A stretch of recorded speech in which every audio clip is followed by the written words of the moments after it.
یہ کوئی عام رات نہیں تھی، یہ وہ رات تھی جس میں گھڑیاں چلتی رہیں لیکن وقت مر گیا۔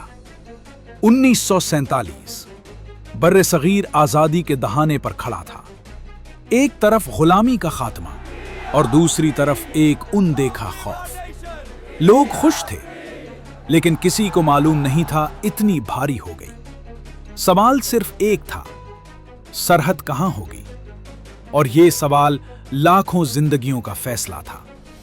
برطانیہ نے ایک شخص چنا، نام تھا سر سرل ریڈکلف، ایک وکیل، ایک جج، لیکن اس زمین کے لیے ایک اجنبی۔ ریڈکلف نے کبھی یہ گلیاں نہیں دیکھی، کبھی یہ بستیاں نہیں جانی، کبھی ان لوگوں کی زبان نہیں سمجھی۔ اسے دیا گیا صرف 40 دن، 40 دن صدیوں کی تاریخ بدلنے کے لیے۔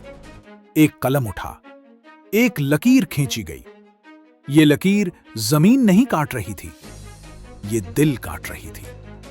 لکیر دریاؤں سے گزری، کھیتوں کو چیرتی ہوئی نکلی، گاؤں 2 حصوں میں بٹ گئے اور رشتے درمیان میں رہ گئے۔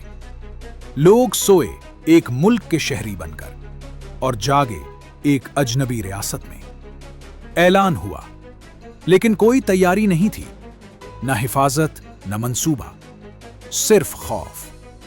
لوگ نکل پڑے، بوڑھے، عورتیں، بچے، سب ایک نامعلوم راستے پر۔ ٹرینیں چلیں لیکن مسافروں کے بغیر واپس آئیں۔ ڈبے کھلے تھے اور لاشیں بول رہی تھیں۔ شہر جل رہے تھے اور انسان خاموش مر رہے تھے۔ کسی کے ہاتھ میں سامان تھا اور کسی کے پاس صرف آنسو۔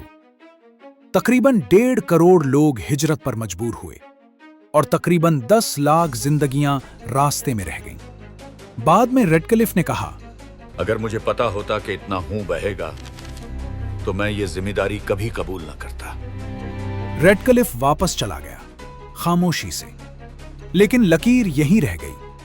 آج بھی وہ سرحد موجود ہے، باڑ کے ساتھ، چوکیاں، جھنڈے، لیکن اس کے نیچے وہ کہانیاں دفن ہیں جو کبھی نقشوں میں نہیں آئیں۔ سوال یہ نہیں کہ قصور کس کا تھا، سوال یہ ہے کیا ہم نے تاریخ سے کچھ سیکھا؟ کیونکہ لکیریں کاغذ پر بنتی ہیں لیکن ان کے زخم نسلوں تک دلوں میں رہتے ہیں۔